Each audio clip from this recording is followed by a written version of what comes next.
Hello Group D aspirants. Group D aspirants కోసం masters online classes and test series ని start చేసింది. So ఎవరైతే group D prepare అవుతున్నారో వీరి కోసం general awareness and general science classes మరియు mathematics and reasoning classes. Mathematics reasoning separate గాను, తర్వాత general science and general awareness current affairs classes separate గాను ఉంది. నెక్స్ట్ అవే కాకుండా టోటల్గా ఫుల్ కోర్సు గాను కూడా అందిస్తూ ఉంది. కాబట్టి ఇక్కడ ఈసారి నోటిఫికేషన్లో పోస్టులు ఎక్కువ సంఖ్యలో రావడం జరిగింది మనకి సౌత్ సెంట్రల్ రైల్వే అభ్యర్థుల కోసం. కాబట్టి ఇలాంటి అవకాశాన్ని సద్వినియోగం చేసుకోవడానికి కోసం మీకు సపోర్టెడ్గా మాస్టర్స్ ఆన్లైన్ క్లాసెస్ని స్టార్ట్ చేస్తుంది. దానికి సంబంధించి మాస్టర్స్ ఆన్లైన్ యాప్ని ప్లే స్టోర్ నుండి డౌన్లోడ్ చేయండి. దానికి సంబంధించిన లింక్ డిస్క్రిప్షన్లో నేను మెన్షన్ చేశాను. ఇది యాప్ డౌన్లోడ్ చేయండి. యాప్లో live classes, test series, live classes సపరేట్గా, మళ్ళీ లైవ్ క్లాసెస్ తర్వాత టెస్ట్ సిరీస్ను కూడా మేము స్టార్ట్ చేస్తున్నాం. ఇది టెస్ట్ సిరీస్ స్టార్ట్ చేయడం వల్ల మీరు టెస్ట్ సిరీస్ చేయడం వల్ల, ప్రాక్టీస్ చేయడం వల్ల అడ్వాంటేజెస్ ఏంటి అంటే, సాధారణంగా ప్రిపరేషన్ మనకు ఎంత చేశామనేది మనకు ఐడియా కోసం క్వశ్చన్స్ ప్రాక్టీస్ చేస్తూ ఉంటే మనం ఎంతవరకు చదివాము అనేది కరెక్ట్గా అర్థమవుతుంది. ఎందుకంటే ఎప్పుడైనా పోటీ పరీక్షల్లో ఛాన్స్ తీసుకోవద్దు అంటే ఏం కాదు, నేను చదివితే ఈసారి ఇట్లా చదివితే వస్తుంది, అలా చదివితే వస్తుందని కాకుండా పర్ఫెక్ట్ ప్లాన్ తోటి ముందుకెళ్తే మీరు ఇక్కడ సక్సెస్ అంటే సాధించవచ్చు, లేదా విన్నర్స్ అవ్వడానికి అవకాశం ఉంది. కాబట్టి మీరు 2025లో రైల్వేలో జాబ్ చేయడానికి మాస్టర్స్ ఆన్లైన్ మీకు సపోర్టెడ్గా ఉంటుంది. కాబట్టి వీడియోను లాస్ట్ వరకు స్కిప్ చేయకుండా చూడండి, సబ్స్క్రైబ్ చేయండి, చేసిన వాళ్ళు షేర్ చేయండి, లైక్ చేయండి, అండ్ డౌట్స్ ఏమైనా ఉంటే కామెంట్ చేయండి, లేదా కాంటాక్ట్ నెంబర్ కూడా డిస్క్రిప్షన్లో ఉంది, నెంబర్ కూడా కాల్ చేసి మీ డౌట్స్ క్లారిఫై చేసుకోండి. ప్రైసెస్ కూడా ఎక్కువ ఏమి లేవు, మీ బడ్జెట్లోనే ప్రైసెస్ తీసుకురావడం జరిగింది. యాప్ల వివరాలు అన్నీ ఉంటాయి. కాబట్టి ఇప్పుడే మాస్టర్స్ వీడియో మీరు చూస్తున్నప్పుడు మాస్టర్స్ ఆన్లైన్ యాప్ డౌన్లోడ్ చేయండి ఆ ప్లే స్టోర్లో. ఈ గ్రూప్ డి సంబంధించిన కోర్సెస్ మనకి ఆ బ్యానర్ అవైలబుల్గా ఉంది. ఎవరైతే ముందుగా రిజిస్టర్ చేసుకుంటారో వాళ్ళకి మేము డిస్కౌంట్ కూడా అందిస్తుంటాం.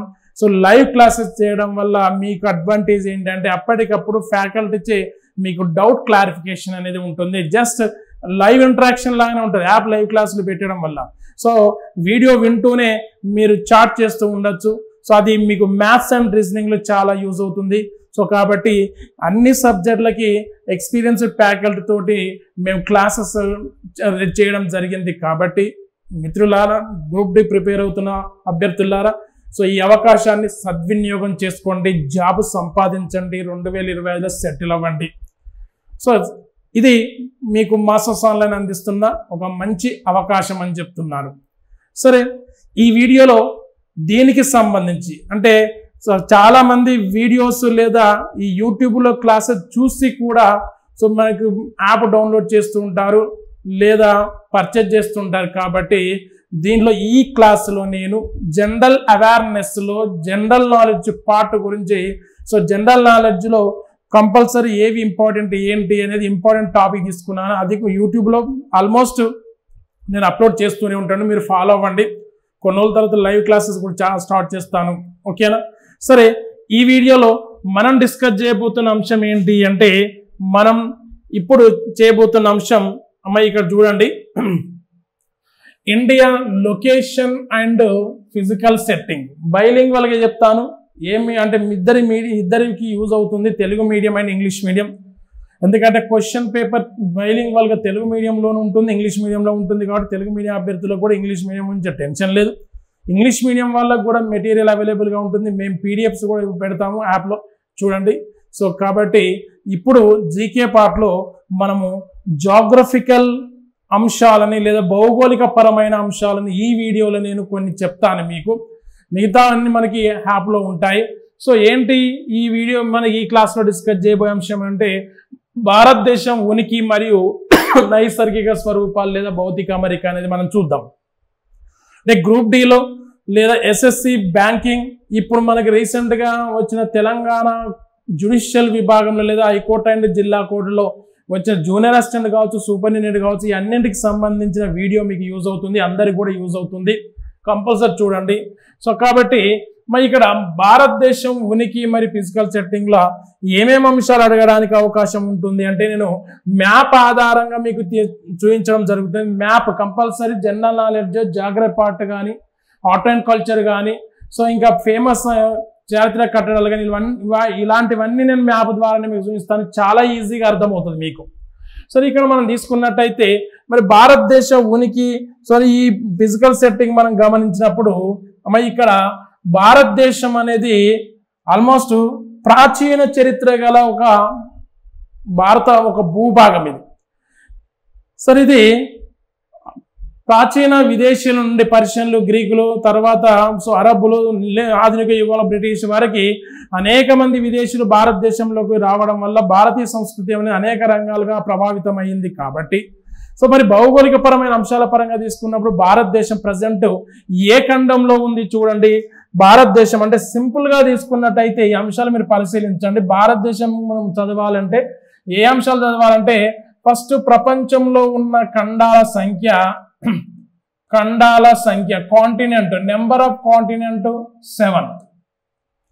దాంట్లో అతిపెద్ద ఖండం వచ్చేసి లేదా లార్జెస్ట్ కాంటినెంట్ వచ్చేసి ఆసియా ఖండం. నెక్స్ట్ ఈ భారతదేశం అనేది ఆసియా ఖండంలో దక్షిణ భాగంలో ఉంది. దక్షిణ భాగంలో భారతదేశం విస్తరించి ఉంది కాబట్టి, లేదా దక్షిణాసియాలో భారతదేశం విస్తరించి ఉంది అని చెప్తారు. సో ఇలాంటి మనకి భారతదేశం మనం పరంగా తీసుకున్నప్పుడు ఇక్కడ ఆల్మోస్ట్ ఈ ఆసియాలో హిమాలయ పర్వతాలు ఏవైతే ఉన్నాయో, ప్రపంచంలోనే ఎత్తైన పర్వత వ్యవస్థ అయిన హిమాలయాలు ఆసియా ఖండం నుండి భారతదేశం నుండి వేరు చేస్తున్నవండి. ఆసియా ఖండం నుండి స్వల్పంగా వేరు చేయడం వల్ల భారతదేశంను ఉపఖండం అని చెప్తారు. ఎందుకంటే హిమాలయ పర్వతాలకు దక్షిణంగా అంటే కొన్ని దేశాలు భారతదేశంతో పాటు అవిచ్ఛిన్నమైన భూభాగాన్ని పంచుకుంటున్నాయి కాబట్టి భారతదేశాన్ని ఉపఖండం అని కూడా చెప్తుంటాను. సో ఇలా ఈ అంశాలు ఫస్ట్ మనం తీసుకోవాలి. ఖండాలు, పెద్ద ఖండం, భారతదేశం ఏ ఖండంలో ఉంది, తర్వాత ఆసియా ఖండం నుండి భారతదేశం స్వల్పంగా విభజిస్తున్న భౌగోళిక స్వరూపాలు హిమాలయ పర్వతాలు. సో ఆ విధంగా తీసుకున్నప్పుడు మరొక అంశం ఏంటి అంటే మరి ఈ భారతదేశానికి మా ప్రాచీన కాలంలో లేదా ప్రాచీన పేర్లు మనం పరిశీలించినట్లయితే అనేక పేర్లు ఉన్నాయండి. ప్రాచీన పేర్లు లేదా నామిక్లేచర్, ఓల్డ్ నేమ్స్ ఉన్నాయి భారతదేశానికి. ఏంటా ఓల్డ్ దేశం అంటే ఒకటి హిందుస్థాన్ పేర్లు గమనించండి. హిందుస్థాన్ అని అంటారు. అంతకంటే ముందు ఇంకా ప్రాచీన పేరు వచ్చేసి జంబూ ద్వీపం అని, నెక్స్ట్ ఆర్యవర్తం, భారతదేశం, ఇవన్నీ పేర్లు మన భూభాగానికి లేదా మన దేశానికి ఉన్న పేర్లు.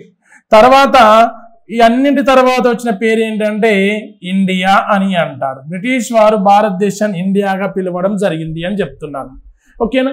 సో ఇక హిందుస్థాన్ అంటే సో ఈ హిందుస్థాన్ కానీ ఇండియా కానీ భారతదేశంలో ఇక్కడ నుండి ప్రవహిస్తున్న ఒక నది పేరు మీకు చెప్తాను. ఇది కూడా ఇంపార్టెంటే. ఇక్కడ నుండి ఒక నది ఈ విధంగా ఇలా వెళ్తూ మరియు ఇలా పాకిస్తాన్ భూభాగం అంటే ప్రస్తుత పాకిస్తాన్ భూభాగం వచ్చి సముద్రంలో కలుస్తుంది. దీన్ని ఏం పేరుతో ఇండస్ లేదా తెలుగులో అయితే సింధు నది అంటారు. ఈ సింధు నదిని ప్రాచీన కాలంలో పర్షియన్లు వాళ్ళే హిందూ అనే పేరుతో పిలవడం జరిగింది. ఆ హిందూ క్రమక్రమంగా ఏమైందంటే ఆ నది పరిసర ప్రాంతాల్లో ఉన్న ప్రజలు హిందుస్థానీయులుగా పిలవడానికి కారణమైంది పర్షియన్లు వచ్చే. సింధు నదిని హిందూ అన్నారు, ప్రజలను హిందుస్థానీయులు అన్నారు. క్రమక్రమంగా హిందుస్థానీయుల వలన ఈ భూభాగం హిందుస్థాన్గా పిలువబడింది. ఇక్కడ నెక్స్ట్ గ్రీకులు ఏమన్నారు? గ్రీకులు పర్షియన్ తర్వాత వచ్చిన గ్రీకులు ఈ సింధు నదికి ఇండస్ అని పేరు పెట్టడం జరిగింది. ఈ ఇండస్ పక్కన ఉన్న ప్రజలందరూ ఇండోయిలుగా పిలువబడ్డారు. ఇండోయిలుగా పిలవడం జరిగింది అని చెప్తున్నాను. ఈ ఇండోయిలు క్రమక్రమంగా ఏమైందంటే ఈ ఇండోయిల వలన భూభాగం ఇండియాగా మారిపోయింది. అది బ్రిటిష్ వారిచే పిలువబడింది. ప్రాచీన పేర్లు గుర్తుపెట్టుకోండి. హిందుస్థాన్, జంబూద్వీపం, ఆర్యవర్తం. జంబూద్వీపం ఎలా? హిందూ మత పురాణాల ప్రకారం, బౌద్ధ మత సాహిత్యం ప్రకారం జంబూ ద్వీపం అని పిలువబడింది.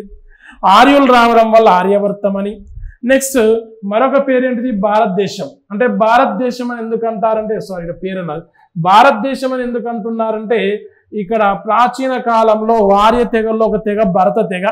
ఆ భరత తెగలో భరతుడు అనే వ్యక్తి పరిపాలించడం వల్ల భారతదేశం అని వచ్చింది. ఇలా ప్రాచీన పేర్లు మీరు గుర్తుపెట్టుకోండి. ఓకే కదా, ప్రాచీన పేర్లు గుర్తుపెట్టుకోండి. నెక్స్ట్ మరి భారతదేశం ఉనికి గమనించినట్టయితే, ఉనికి చూడాలంటే ఒక ప్రాంతం యొక్క ఉనికిని అక్షాంశాలు రేఖాంశాల సహాయంతో కొలుస్తారండి. ఎప్పుడైనా అక్షాంశాలు మరియు రేఖాంశాల సహాయంతో ఉనికిని తీసుకుంటారు. ఓకేనా? సో కాబట్టి ఈ అక్షాంశాలు రేఖాంశాలకు సంబంధించిన వీడియో మన వరల్డ్ జాగ్రఫీ వీడియో ఉన్నది ఆల్రెడీ. భూమి మీద గీయబడ్డ అక్షాంశాల సంఖ్య 181, రేఖాంశాల సంఖ్య 360. ఈ అక్షాంశాలు రేఖాంశాలు మొదటిసారిగా గీసిన శాస్త్రవేత్త హిప్పార్కస్. సరే, ఇప్పుడు భారతదేశానికి వస్తే అక్షాంశాలు అంటే ఈ రెండు ఊహారేఖల సహాయంతో ఏదైనా ఒక ప్రాంతం ఉనికిని లేదా ప్రాంతాన్ని గుర్తించడానికి అవకాశం ఉంటుంది. ఇక్కడ మనం తీసుకున్నట్టయితే మనము ఫస్ట్ అక్షాంశాల పరంగా తీసుకున్నప్పుడు ఇక్కడ నేను మార్క్ ఇస్తున్నాను, ఇక్కడ నుండి ఇక్కడ వరకు. ఎందుకంటే భూమి మీద అక్షాంశాలు తూర్పు పశ్చిమ ప్రాంతాలను కలుపుతాయి. అర్థమైందండి? ఓకేనా? బిగినర్స్ అయితే కొంచెం జాగ్రత్తగా చూడాలి. ఇది భూమి అనుకుందాం ఫర్ ఎగ్జాంపుల్. సో ఇలా ఈ విధంగా గీయబడవన్నీ అక్షాంశాలు, ఇలా గీయబడవన్నీ. సో ఇవి అక్షాంశాలు. ఓకేనా? తూర్పు పశ్చిమ ప్రాంతాలను కలుపుతూ వేయబడి. నెక్స్ట్ ఇవి ఉన్నాయి కదా, ఇవి రేఖాంశాలు ఈ విధంగా. సో ఇవి ఉత్తర దక్షిణ ప్రాంతాలను కలుపుతూ గీయబడే ఉత్తరం దక్షిణం. ఓకేనా? వర్టికల్ లైన్స్ ఏమో రేఖాంశాలు, అంటే నిలువుగా గీయబడ్డవి రేఖాంశాలు. సమాంతరంగా తూర్పు పశ్చిమ ప్రాంతాలను కలుపుతూ గీయబడ్డవన్నీ అక్షాంశాలు. కాబట్టి ఇప్పుడు మనం ఏం తీసుకోవాలి ఇక్కడ? అక్షాంశాలు అంటే ఇలా, ఇప్పుడు ఇది తూర్పు, ఇది పశ్చిమం. సో ఈ భారతదేశం మీద తూర్పు పశ్చిమ ప్రాంతాలను కలుపుతూ గీయబడ్డవన్నీ అక్షాంశాలు. కాబట్టి ఇక్కడ నుండి అంటే ఈ ఎడ్జులు చూడాలి ఎప్పుడైనా. కాబట్టి ఇక్కడ తీసుకున్నట్టయితే భారతదేశం అక్షాంశాల పరంగా 8 డిగ్రీల 4 నిమిషాల ఉత్తర అక్షాంశం ఎన్నని మెన్షన్ చేయండి. ఇక్కడ 37 డిగ్రీల 6 నిమిషాల ఉత్తర అక్షాంశం. అదే విధంగా తీసుకున్నట్టయితే రేఖాంశాలు ఇలా నిలువుగా గీయబడ్డాయి కాబట్టి ఈ విధంగా తీసుకోవాలి.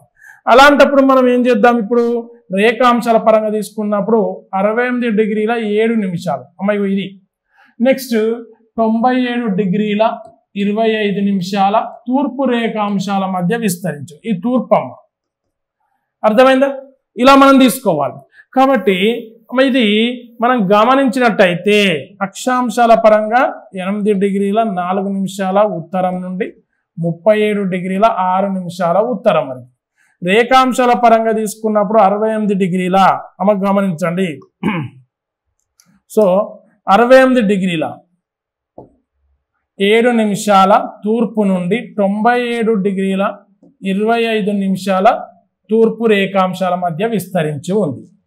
ఎందుకు ఇక్కడ అంటే అక్షాంశాల పరంగా భారతదేశం ఉత్తరార్ధగోళంలో ఉండడం వల్ల, అంటే భూమధ్య రేఖకు ఉత్తరంగా ఉండడం వల్ల ఉత్తర అక్షాంశాలు అని మెన్షన్ చేయాలి. రేఖాంశాల పరంగా భారతదేశం తూర్పు వైపు ఉండడం వల్ల ఈ మన భారతదేశానికి వచ్చేసరికి రేఖాంశాలన్నిటికీ తూర్పు రేఖాంశాలు అని చెప్పాలి. 68 డిగ్రీల 7 నిమిషాల తూర్పు నుండి 90 డిగ్రీల 25 నిమిషాల తూర్పు వరకు విస్తరించి ఉందని చెప్పాలి. అర్థమైంది కదండి? సో లేదంటే మళ్ళీ మీరు చదివేటప్పుడు మ్యాప్ ఇది ఇలా భూమధ్య రేఖ మధ్యలో 0 డిగ్రీ అక్షాంశం భూమధ్య రేఖ. ఈ భూమధ్య రేఖ భారతదేశం ఈ ప్రాంతంలో ఉంటుంది ఇలా. అదే రేఖాంశాల పరంగా తీసుకున్నప్పుడు ఇది 0 డిగ్రీ రేఖాంశం లేదా గ్రీనిచ్ రేఖాంశం. సో ఈ రేఖాంశానికి భారతదేశం తూర్పు వైపున విస్తరించి ఉంది కాబట్టి ఇది పూర్వార్ధగోళం లేదా ఈస్టర్న్ హెమిస్ఫియర్. అక్షాంశాల పరంగా నార్థన్ హెమిస్ఫియర్. అర్థమైంది కదా? సో అలా భారతదేశం అక్షాంశాల పరంగా ఉత్తరార్ధగోళం లేదా నార్థన్ హెమిస్ఫియర్. రేఖాంశాల పరంగా తీసుకుంటేనేమో భారతదేశం పూర్వార్ధగోళం లేదా eastern hemisphere. Okay, India lies in northern hemisphere on the basis of latitudes and India lies in eastern hemisphere on the basis of longitudes. Remember this point. Okay, so ఇది ఉనికికి సంబంధించిన అంశంగా గుర్తుపెట్టుకోండి. So ఈ క్రమంలో భారతదేశం అనేది మనం తీసుకున్నట్టయితే గమనించండి. సో ఇక్కడ తీసుకున్నట్టయితే ఒక ప్రధాన అక్షాంశం గురించి తెలుసుకోవాలి. ఎందుకు ప్రధాన అక్షం గురించి తెలుసుకోమంటున్నాను, నేను మళ్ళీ గ్లోబ్ వేస్తాను. ఇది గ్లోబ్ ఇలా, ఓకేనా,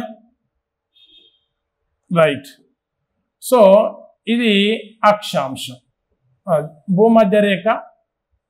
ఇది కర్కట రేఖ 23.5 డిగ్రీల ఉత్తర అక్షాంశం, 23.5 డిగ్రీల దక్షిణ అక్షాంశం. సో ఇది 0 డిగ్రీ. దీన్ని ఏమని పేరుతో పిలుస్తారంటే కర్కట రేఖ అని అంటాం. దీనిని మకర రేఖ అని అంటాం. Okay, total number of latitudes 181. Among them 0 degree latitude named as equator, 23 degrees longitude, 23.5 degree latitude named as Tropic of Cancer and Tropic of Capricorn in south. So ఇది మెయిన్.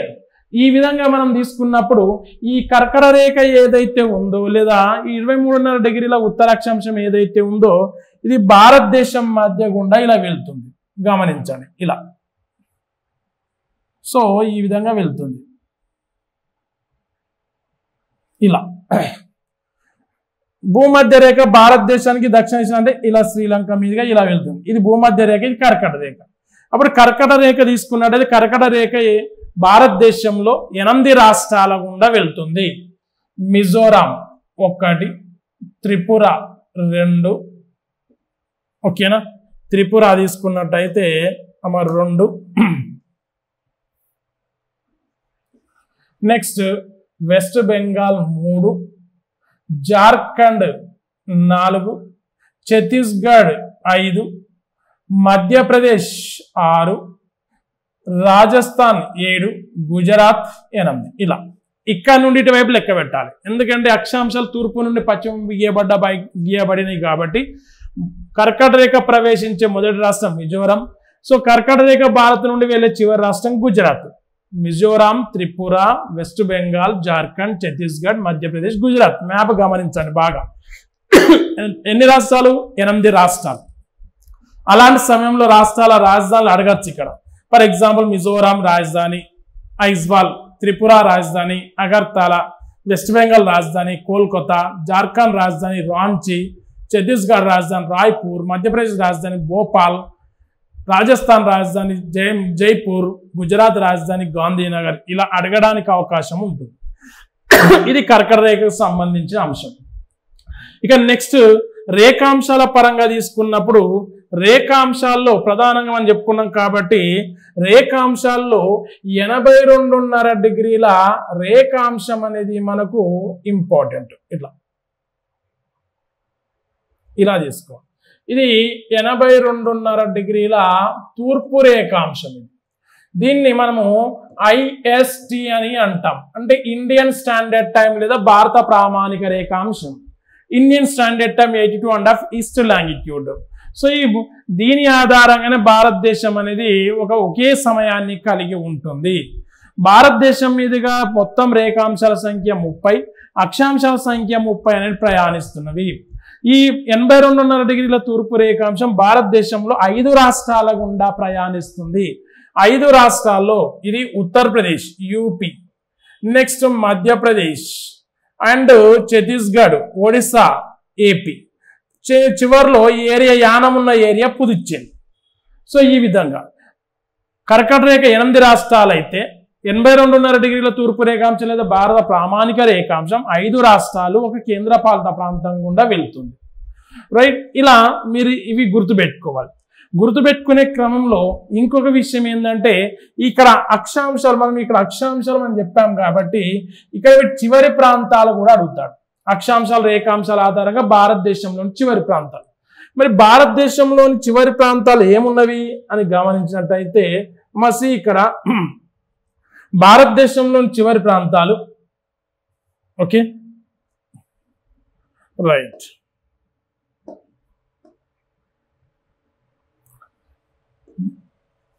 సారీ, భారతదేశంలో చివరి ప్రాంతాలు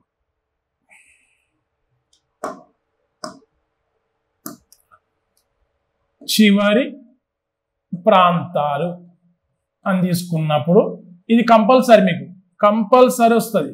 నార్త్ ఇంగ్లీష్లో ఏమంటారంటే extreme areas of Indian land mass అని అంటారు. Extreme areas. So north అంటే northern most area, ఉత్తర చివరి ప్రాంతం ఇందిరాకోల్. ఆ ప్రాంతం అంతా కిలిక్-దవన్ కనుమలో ఉంటది. ఇదంతా కిలిక్-దవన్ కనుమ కిలిక్-దవన్ పాస్ అని అంటారు. ఇది పెద్ద ప్రాంతం ఇది. ఓకే, నెక్స్ట్ సౌత్ తీసుకున్నట్టయితే సౌత్ ఇందిరా పాయింట్ అని అంటారు ఇక్కడ. సో ఇది నికోబార్ ఐలాండ్స్ లో, గ్రేట్ నికోబార్ ఐలాండ్స్ లో ఉంటుంది. Great Nicobar islands. Next east తీసుకున్నట్టయితే ఈస్ట్ తూర్పున కిబుతు కనుమ అనేది ఉంటుంది అరుణాచల్ ప్రదేశ్ లో. కిబుతు కనుమ అరుణాచల్ ప్రదేశ్ లో, ఇది అరుణాచల్ ప్రదేశ్ లో ఉంటుంది. సి కంపల్సరీ ఇంపార్టెంట్ ఏరియా ఇది. ఆర్ఆర్బి గ్రూప్ డి ప్రిపేర్ అయ్యే అభ్యర్థులు స్కిప్ చేయకుండా చూడండి. అరుణాచల్ ప్రదేశ్. ఓకే, ఈ వీడియో చూస్తే ఈజీగా మీకు 1 మార్క్ వస్తుంది, కంపల్సరీ వస్తుంది. వెస్ట్ లో గహర్మతి. ఇలా ఈ గహర్మతి ఇది ఎక్కడ? ఇది గుజరాత్ రాష్ట్రంలో ఉంటుంది. ఇలా మీరు గుర్తుపెట్టి ఈ 2 minutes చూడండి. 4 ప్రాంతాలు చూడండి. 4 ప్రాంతాలు అక్షాంశాలు రేఖాంశాల ఆధారంగా భారతదేశంలో ఉన్న చివరి ప్రాంతాలు. ఉత్తరంలో ఇందిరాకోల్, దక్షిణంలో ఇందిరా పాయింట్, తూర్పున కిబుతు కనుమ అరుణాచల్ ప్రదేశ్, పశ్చిమంలో Gaharmati. Northern most area, southern most area, eastern most area, western most area. 4 areas important. Understand? Then here you can identify in map లో మీరు ఐడెంటిఫై చేసినట్టయితే సి ఇక లాస్ట్ లో ఉంటుంది మనకి ఇందిరా పాయింట్ అనేది ఇక్కడ. ఓకేనా? సో ఇందిరా పాయింట్ అనేది ఇక్కడ లాస్ట్. ఇందిరా పాయింట్ అర్థమైందా? ఈ ఏరియాలో కనిపిస్తుంది. నెక్స్ట్ అదే విధంగా కిలిక్-దవన్ కనుమ లేదా ఇందిరాకోల్, ఇక్కడ కిబుతు కనుమ ఉంటుంది, ఇక్కడ గహర్మతి ఉంటుంది. మ్యాప్ ఆధారం గుర్తుపెట్టుకోండి. ఇది చివరి సరిహద్దు ప్రాంతాలు. ఓకే, ఇక నెక్స్ట్ తీసుకున్నట్టయితే ఇక్కడ గమనించండి. విస్తరణ, భారతదేశం యొక్క విస్తీర్ణం. 32,87,263 చదరపు kilometre, square kilometres, or 3.28 million square kilometres. India total Indian land mass తీసుకున్నట్టయితే టోటల్ ఇండియన్ ల్యాండ్ మాస్ 32,87,263 చదరపు కిలోమీటర్లు, ఆర్ 3.28 million స్క్వేర్ కిలోమీటర్స్ అని చెప్తున్నాం. ఇట్లా ఓకేనా? సో ఈ విధంగా తీసుకోండి, మిలియన్స్ చదరపు కిలోమీటర్. ఇలా గుర్తుపెట్టుకోవాలి. మొత్తం ఏరియా ఇది కంపల్సరీ మిలియన్లలో ఉన్నది, సెంట్రల్లో అడుగుతూ ఉంటారు. నెక్స్ట్ గమనించినట్టయితే ఇక్కడ నుండి ఈ ప్రాంతం నుండి ఈ ప్రాంతం అంటే ఈ నార్త్ ఇది ఏదైతే ఉందో ఇక్కడ నుండి ఈ కన్యాకుమారి వరకు ఉన్న డిస్టెన్స్ ఎంత అంటే 3,214 కిలోమీటర్లు. అదేవిధంగా ఇక్కడ సో ఒక్క నిమిషం అండ్ ఉత్తర దక్షిణ ప్రాంతాల మధ్య దూరం 2,933 కిలోమీటర్లు. జస్ట్ 3,214, 2,933. ఇది విస్తీర్ణం. ఇలా విస్తీర్ణం పరంగా మనం గమనించినప్పుడు మొత్తం ప్రపంచంలో తీసుకుంటే ప్రపంచంలో భారతదేశం 2.4% భూభాగాన్ని కలిగి ఉంది. 2.4% of land mass. 2.4% of land mass in the world or India in accounts of 2.4% of the world land mass. భారతదేశం ప్రపంచంలో ఉన్న భూభాగం శాతం ఎంత అంటే 2.4% గుర్తుపెట్టుకోండి. ఓకే, జనాభా పరంగా 17.6% జనాభా పరంగా ప్రథమ స్థానంలో ఉన్నది. అయితే ఇక్కడ జీకే పరంగా అడిగే అంశం ఏంటిది అంటే జీకే పరంగా మనం అడిగే క్రమంలో ఇక్కడ మిమ్మల్ని ఏమడుగుతారు అంటే సో భారతదేశం ప్రపంచంలో ఎన్నో స్థానంలో ఉంది అని అంటారు. భారత్ ప్రపంచంలో ఎన్నో స్థానంలో ఉంది అంటారు. అంటే విస్తీర్ణం పరంగా ప్రపంచంలో 7th place లో ఉంటుంది. 7th largest country in the world. Area wise India 7th largest country in the world. Understand? Then మరి ఇక్కడ మనం జీకే చదువుతున్నాం కాబట్టి సో ప్రపంచంలో పెద్ద దేశాలు ఏవి అని అంటాడు. కాబట్టి ప్రపంచంలో పెద్ద దేశాలు largest countries in the world. So first one Russia, second one Canada, third one USA, fourth one China, fifth one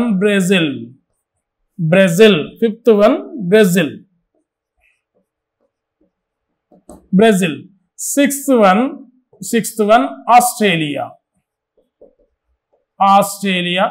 seventh one India. These are the largest countries above Indian land mass. భారతదేశం కంటే పెద్ద దేశాలు Russia, Canada, USA, China, Brazil, Australia and India.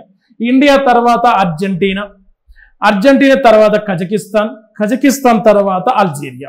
పెద్ద దేశాలు అన్నప్పుడు ప్రపంచంలో పెద్ద దేశాలు అన్నప్పుడు Russia, Canada, USA, China, Brazil, Australia, India, Argentina, Kazakhstan, Algeria. ఇవి 10 దేశాలు గుర్తుపెట్టుకోవాలి, 10 పెద్ద దేశాలు.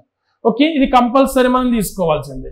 ఇక నెక్స్ట్ ఇక్కడ మరొక విషయం ఏంటి, మన భారత భూభాగం విస్తీర్ణం వచ్చింది, ఎంత శాతం వచ్చింది, తర్వాత ప్రపంచంలో పెద్ద దేశాలు ఏంటివి అని వచ్చేసినవి. అయితే ఇక్కడ నెక్స్ట్ మనం గమనిస్తే ఇంకొక విషయం చెప్తాను. ఇండియా సాధారణంగా తీసుకున్నప్పుడు ఓకేనా, కొన్ని మనకు భారతదేశం ఇతర దేశాలతో సభ్య దేశాలు కలిగి ఉంది. Okay, just neighbouring countries of India అంటాడు. భారతదేశం సరిహద్దు దేశాలు లేదా ఇక్కడ పరిసర దేశాలు పేర్లు అడుగుతుంటాడు, పేర్లు కానీ రాజధానులు కానీ అడుగుతుంటాడు కాబట్టి గుర్తుపెట్టుకోండి.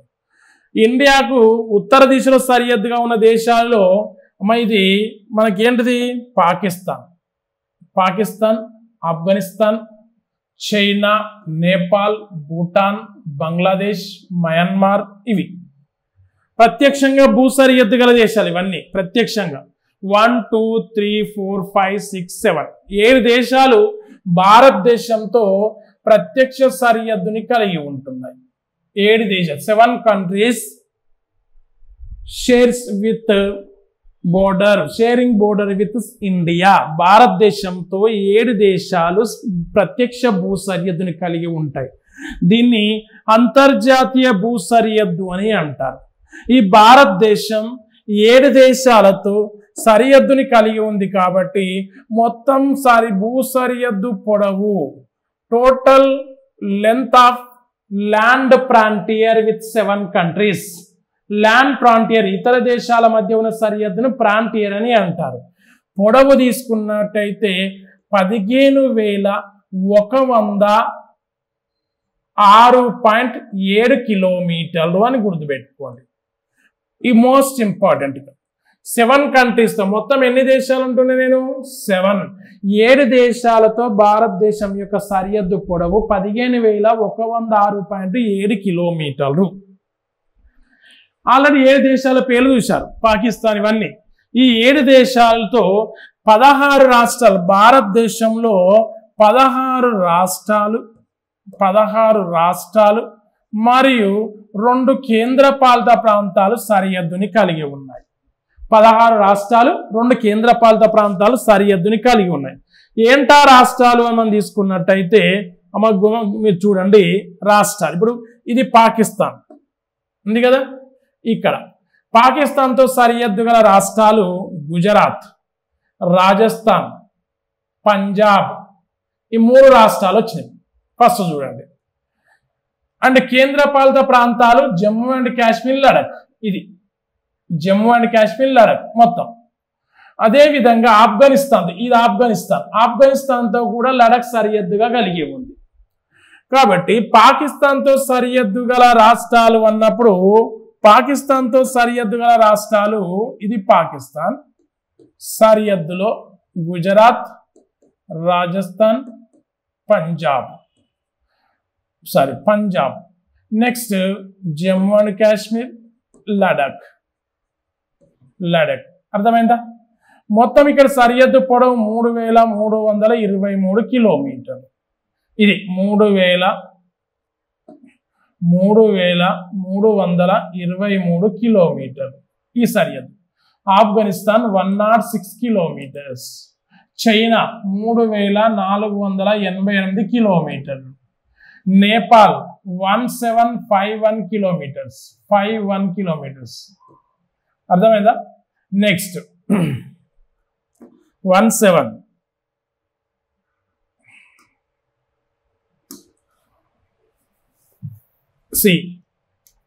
1751 కిలోమీటర్స్. భూటాన్ 699 కిలోమీటర్లు. మయన్మార్ 1643. బంగ్లాదేశ్ 4096.7. ఇలా మ్యాప్ గమనించారు. సో ఇప్పుడు ఆఫ్ఘనిస్తాన్తో లడఖ్, చైనాతో సరిహద్దుగా ఏమేమి ఉన్నవి అంటే చూడండి, ఇక్కడ చైనాతోటి లడఖ్ సరిహద్దుగా ఉంది. లడఖ్, హిమాచల్ ప్రదేశ్, ఉత్తరాఖండ్, అంతే. ఇక్కడ వరకే చైనా. ఇటు ఉత్తరప్రదేశ్ రాదు. మళ్ళీ ఎక్కడ ఉంటుంది? సిక్కిం. ఇక్కడ చూడండి, సిక్కిం, అరుణాచల్ ప్రదేశ్. అంటే 4 రాష్ట్రాలు ప్లస్ 1 యూనియన్ టెరిటరీ. చైనాతో 3488 కిలోమీటర్లలో 4 రాష్ట్రాలు, 1 కేంద్రపాలిత ప్రాంతం చైనాతో సరిహద్దుని కలిగి ఉంది. నెక్స్ట్ నేపాల్. నేపాల్ చూడండి, ఉత్తరాఖండ్, ఉత్తరప్రదేశ్, బీహార్, గ్రీన్ కలర్ ఇటు వెస్ట్ బెంగాల్, సిక్కిం. 1 2 3 4 5 5 రాష్ట్రాలు. 5 రాష్ట్రాలు ఇక్కడ సరిహద్దుని కలిగి ఉంటున్నాయి. ఓకేనా? 5 రాష్ట్రాలు. 5 రాష్ట్రాలు నేపాల్తో సరిహద్దుని కలిగి ఉన్నాయి. భూటాన్తో సిక్కిం, వెస్ట్ బెంగాల్, అస్సాం, అరుణాచల్ ప్రదేశ్ 4 రాష్ట్రాలు. ఓకే. అరుణాచల్ ప్రదేశ్తో మయన్మార్తో అరుణాచల్ ప్రదేశ్, నాగాలాండ్, మణిపూర్, మిజోరాం 4 రాష్ట్రాలు. బంగ్లాదేశ్తో 5 రాష్ట్రాలు, వెస్ట్ బెంగాల్, అస్సాం, మేఘాలయ, త్రిపుర, మిజోరాం. ఓకేనా? త్రిపుర, మిజోరాం ఇక్కడ వరకు ఉంటుంది. సో ఇలా ఈ 7 సరిహద్దు దేశాలు మొత్తం 16 రాష్ట్రాలతో సరిహద్దుని కలిగి ఉంటున్నాయని మనం చెప్పుకున్నాం. సరిహద్దుని కలిగి ఉంటున్నాయని చెప్పుకున్నాం. కాబట్టి భారతదేశ సరిహద్దు పొడవు 15,000. ఓకేనా? 15,106.7 కిలోమీటర్లు. గుర్తుపెట్టుకున్నారు కదా? సో ఆ విధంగా గుర్తుపెట్టుకోవాలి. నెక్స్ట్ అదే విధంగా తీసుకున్నట్టయితే జల తీరరేఖ, భారతదేశ తీరరేఖ. ఇప్పుడు తీరరేఖ పొడవు 11,098 కిలోమీటర్లు.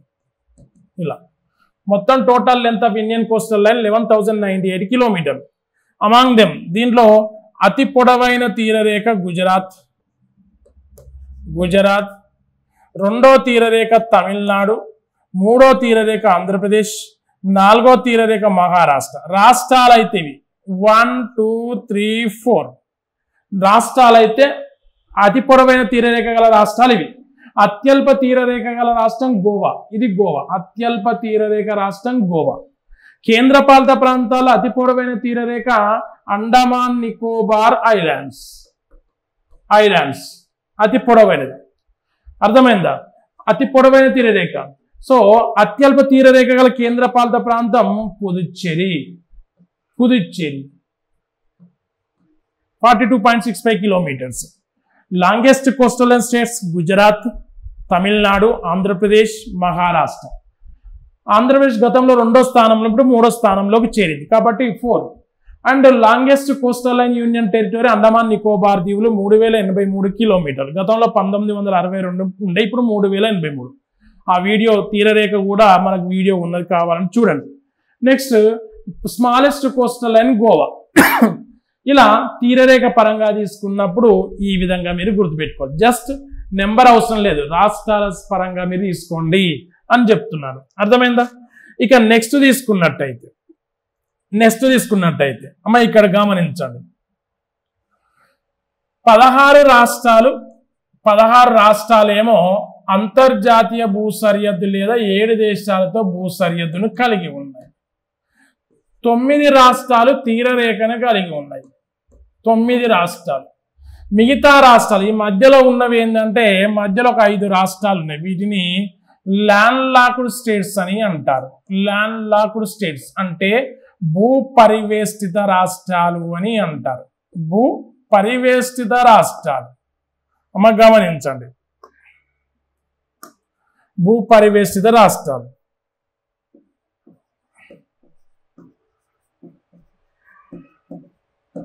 రాష్ట్రాలు అని చెప్తున్నా. ఇలా నెంబరింగ్ ఇంపార్టెంట్ అండి. 16 states land frontier, 9 states coastal line, 5 states land lock. అంటే ఆ 5 రాష్ట్రాలు తమ చుట్టూ ఇతర రాష్ట్రాలను సరిహద్దుగా కలిగి ఉన్నాయి. 5 రాష్ట్రాల్లో మధ్యప్రదేశ్, ఏం చెప్తున్నా నేను ఇక్కడ మనం తీసుకుంటే మధ్యప్రదేశ్ ఇది landlocked state, Chhattisgarh landlocked state, Jharkhand landlocked state, Haryana landlocked state, Telangana సౌత్లో తెలంగాణ. మొత్తం టోటల్గా 5 రాష్ట్రాలు భూపరివేష్టిత రాష్ట్రాలుగా ఉన్నాయి. ఇలా గుర్తుపెట్టుకోవాలి. నెక్స్ట్ తీసుకున్నట్టయితే గమనించండి ఇది. ఇక నెక్స్ట్ విస్తీర్ణంలో భారతదేశంలో రాష్ట్రాల పరంగా మనం తీసుకున్నప్పుడు ఇక్కడ రాష్ట్రాలు, ముఖ్యమైన రాష్ట్రాల సమాచారం, రాష్ట్రాల లేదా విస్తీర్ణం ఏరియా అన్నప్పుడు విస్తీర్ణం పరంగా అతిపెద్ద రాష్ట్రం రాజస్థాన్. మీది ఇది అవసరం లేదు, ఓకేనా, గమనించండి, ఓకేనా. మనం సాధారణంగా మనం తీసుకున్నట్టయితే మనం ఇక్కడ ఓకేనా రాజస్థాన్ ఫస్ట్ పెద్ద రాష్ట్రం రాజస్థాన్, ఓకేనా. నెక్స్ట్ మధ్యప్రదేశ్, రాజస్థాన్, మధ్యప్రదేశ్, మహారాష్ట్ర, ఉత్తరప్రదేశ్, గుజరాత్ 5 రాష్ట్రాలు గుర్తుపెట్టుకోండి. అతిపెద్ద రాష్ట్రాలు భారతదేశంలో విస్తీర్ణంలో పెద్ద రాష్ట్రాలు రాజస్థాన్, మధ్యప్రదేశ్, మహారాష్ట్ర, ఉత్తరప్రదేశ్, గుజరాత్ 5 రాష్ట్రాలు. తర్వాత కర్ణాటక, ఆంధ్రప్రదేశ్, ఒడిస్సా, ఛత్తీస్గఢ్, తమిళనాడు, తర్వాత తెలంగాణ, బీహార్. ఇలా ఉంటుంది. మొత్తం టాప్ 10 రాష్ట్రాలు ఇచ్చిన ఇక్కడ టాప్ 10 స్టేట్స్ ఇస్తున్నాం. అర్థమైందండి. సో ఈ విధంగా ఓకే. మనం ఈ విధంగా తీసుకున్నప్పుడు అతిపెద్ద రాష్ట్రం రాజస్థాన్, రెండో అతిపెద్ద రాష్ట్రం మధ్యప్రదేశ్, మూడో అతిపెద్ద రాష్ట్రం మహారాష్ట్ర, నాలుగోది ఉత్తరప్రదేశ్, ఐదోది గుజరాత్, ఆరోది కర్ణాటక, ఏడోది ఆంధ్రప్రదేశ్, ఎనిమిదోది ఒడిస్సా, తొమ్మిదోది ఛత్తీస్గఢ్, 10వ తమిళనాడు. అదే విధంగా తీసుకుంటే చిన్న రాష్ట్రాలు స్మాలెస్ట్, ఓకేనమ్మా, స్మాలెస్ట్ చిన్న రాష్ట్రాలు, స్మాలెస్ట్ స్టేట్స్ మనం తీసుకుంటే అత్యల్పంగా ఉన్న స్టేట్ తీసుకుంటే గమనించండి, ఓకేనా. చూడండి, ఇక మనం తీసుకుంటే అత్యల్పంగా ఉన్న చిన్న రాష్ట్రం గోవా. ఇది గోవా చిన్న రాష్ట్రం గోవా 3702 చదరపు కిలో. ఈ డాటా కాదు, దీన్ని మీరు పరిగణలోకి తీసుకోవాలి. ఇది 3702. గోవా తర్వాత రెండో చిన్న రాష్ట్రం సిక్కిం, మూడో చిన్న రాష్ట్రం త్రిపుర, నాలుగో చిన్న రాష్ట్రం నాగాలాండ్, ఐదవది మిజోరాం, ఆరవది మణిపూర్, ఏడవది మేఘాలయ, ఎనిమిదవది కేరళ, తొమ్మిదవది హర్యానా, 10వది పంజాబ్. చిన్న రాష్ట్రాలు. సో చివరి నుండి రావాలి. అత్యల్ప చిన్న రాష్ట్రం గోవా, రెండవది సిక్కిం 7096 కిలోమీటర్, త్రిపుర మూడో చిన్న రాష్ట్రం. సో మీరు ఈజీ గుర్తుపెట్టుకోవచ్చు, గోవా, సిక్కిం, త్రిపుర, నాగాలాండ్. ఇవి ఏంటిది ఇక్కడ చూసుకున్నట్టయితే జిఎస్టి అంటే గోవా, సిక్కిం, త్రిపుర, నాగాలాండ్. ఒక 4 రాష్ట్రాలు అయితే గుర్తుపెట్టుకోండి, ఏవైనా అడగడానికి అవకాశం ఉంటుంది. రైట్. విస్తీర్ణంలో పెద్ద రాష్ట్రాలు, చిన్న రాష్ట్రాలు. అదే విధంగా ఇప్పుడు మనం మ్యాప్లో చూసినట్టయితే, మ్యాప్లో ఇది 3,42,230 చదరపు కిలోమీటర్ రాజస్థాన్ అతిపెద్ద రాష్ట్రం అయితే, 3,702 కిలోమీటర్లు గోవా చిన్న రాష్ట్రం. అదే కేంద్రపాలిత ప్రాంతాలలో లడఖ్ అనే కేంద్రపాలితం పెద్దది, ఓకే, లడఖ్ అనేది పెద్దది, పుదుచ్చేరి ఇక్కడ ఉన్న చిన్నది. కేంద్రపాలిత ప్రాంతాల్లో తీసుకుంటే ఓకేనా మనకి. సో ఆ విధంగా పుదుచ్చేరి అంటే లక్షద్వీప్, ఓకే, చిన్నది ఇక్కడ ఉంటుంది. లక్షద్వీప్ అనేది చిన్న కేంద్రపాలితం. తర్వాత చండీగఢ్ రెండో చిన్న కేంద్రపాలిత ప్రాంతం చండీగఢ్. ఏం చెప్తున్నా, అతిపెద్ద రాష్ట్రం రాజస్థాన్, మ్యాప్ ఆధారంగా చెప్తున్నాను. రాజస్థాన్ రెండో అతిపెద్ద రాష్ట్రం మధ్యప్రదేశ్ ఇక్కడ ఉంటుంది, అర్థమైందా. మూడో పెద్ద రాష్ట్రం మహారాష్ట్ర, నాలుగోది ఉత్తరప్రదేశ్. మ్యాప్ గమనించాలి, మ్యాప్, ఓకేనా. ఈ విధంగా పెద్ద రాష్ట్రాలు, చిన్న రాష్ట్రాలు, అర్థమైందా. ఇక నెక్స్ట్ తీసుకుంటే జనాభా పరంగా తీసుకుంటే జనాభా పరంగా చూడండి. జనాభా పరంగా ఇప్పటికి జనాభా లెక్కలు మనకు అందుబాటులో లేకపోయినా కానీ సో మనకి ఆ పెరుగుదల అదే విధంగా ఉంది కాబట్టి జనాభా పరంగా అతిపెద్ద రాష్ట్రాలు అతిపెద్ద రాష్ట్రాలు గమనించినట్టయితే మొదటి పెద్ద రాష్ట్రం ఉత్తరప్రదేశ్, రెండవది మహారాష్ట్ర, మూడవది బీహార్, నాలుగవది ఇక్కడ వెస్ట్ బెంగాల్. ఈ విధంగా మీరు తీసుకుంటే వెస్ట్ బెంగాల్. ఇలా చిన్న రాష్ట్రాలు, ఇది పెద్ద రాష్ట్రాలు. నెక్స్ట్ జనాభాలో అంటే తక్కువ జనాభా, అత్యల్ప జనాభా ఉన్న రాష్ట్రాలు, అత్యల్ప జనాభా ఉన్న రాష్ట్రాలు సిక్కిం, ఓకేనా, మిజోరాం, రెండో అత్యల్ప రాష్ట్రం మిజోరాం, మూడో అత్యల్ప రాష్ట్రం అరుణాచల్ ప్రదేశ్, నాలుగవది గోవా. ఇలా మీరు తీసుకోవాలి. జనాభా పరంగా పెద్దవి, జనాభా పరంగా చిన్నవి. ఇలా తీసుకున్న తర్వాత మీరు ఫైనల్గా ఓకే రాష్ట్రాల రాజధానులు వీలైనవన్నీ మొత్తం 28 రాష్ట్రాల రాజధానులు, కేంద్రపాలిత ప్రాంతాల రాజధానులు గుర్తుపెట్టుకోవాలి. ఇప్పుడు జమ్మూ అండ్ కాశ్మీర్ కేంద్రపాలిత ప్రాంత రాజధాని జమ్మూ అండ్ శ్రీనగర్, ఓకే, లడక్ లేహ్, అర్థమైందండి. సో ఇలా అండమాన్ నికోబార్ దీవులు పోర్ట్ బ్లేర్, ఓకే. సో ఇలా మనకు కంపల్సరీ మనకి ఈ విధంగా రాజధానులు అనేటివి మనం గుర్తుపెట్టుకోవాలి. చెప్పలేం, అడిగితే అడిగే అవకాశం ఉంటుంది. గ్రూప్ డి కాబట్టి అడిగి జీకే పరంగా అడగచ్చు. ఇది భారతదేశం మనం మొదటి టాపిక్ ఉనికికి సంబంధించి జీకే బిట్లు. తర్వాత భారతదేశంలో ఎత్తైనవి, తర్వాత లోతైనవి అనే వీడియో నెక్స్ట్ మీకు యూట్యూబ్లో నేను అప్లోడ్ చేస్తాను. సో పూర్తి క్లాసెస్ కావాలి అంటే compulsory masters online app download చేయండి. ఎగ్జామ్ వరకు మేము ఎప్పుడు మీకు అప్డేట్ ఇస్తూనే ఉంటాం. ఏదో సిలబస్ అయిపోయింది మేము అప్లోడ్ చేశామని కాదు, ఎగ్జామ్ వరకు మీకు టెస్ట్ సిరీస్ అందుబాటులోకి ఇస్తూనే ఉంటాం. కాబట్టి మీకు మ్యాక్సిమం మీకు యూజ్ అవుతుంది. ఈ అవకాశాన్ని సద్వినియోగం చేసుకోండి అని చెప్తున్నాను. Okay, thank you very much.